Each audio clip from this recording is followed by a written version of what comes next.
Kuchipudi dance boys నేర్చుకోవచ్చా, అబ్బాయిలు నేర్చుకోవచ్చా అని అడుగుతున్నారు.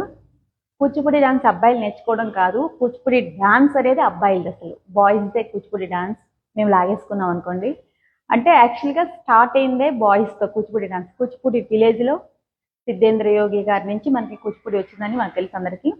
సో కూచిపూడి విలేజ్లో పుట్టిన ప్రతి ఒక్క బాలుడికి 5 years రాగానే వాళ్ళు గజ్జె కట్టేసి డాన్స్ నేర్పించే వాళ్ళంట. సో మనం అసలు స్టార్ట్ అయిందే కూచిపూడి బాయ్స్ నుంచి. కాబట్టి మీరు నిస్సంకోచంగా నేర్చుకోవచ్చు అబ్బాయిలందరూ కూడా. కాకపోతే ఏంటంటే చాలా మంది ఎలా ఫీల్ అవుతున్నారంటే బాయ్స్ డాన్స్ నేర్చుకుంటే అమ్మాయిలా తయారవుతారా, అమ్మాయిలాగా నడుస్తారా, అమ్మాయిలాగా బిహేవ్ చేస్తారా అని కూడా చాలా మందికి ఉంది ఒకటి.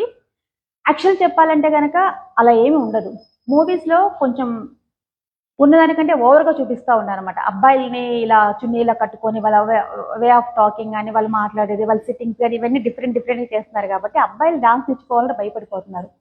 బట్ అలా ఎవరు ఉండరు. ఎవరో ఒకరిని ఇద్దరిని చూసి వాళ్ళు అలా పెట్టి క్యారెక్టర్స్ చేస్తున్నారు. కానీ రియల్ లైఫ్లో చాలా మ్యాన్లీగా ఉంటారు. వాళ్ళకి మ్యారేజెస్ అయినాయి, పిల్లలు ఉన్నారు, మంచిగా డాన్స్ మాస్టర్లు నేను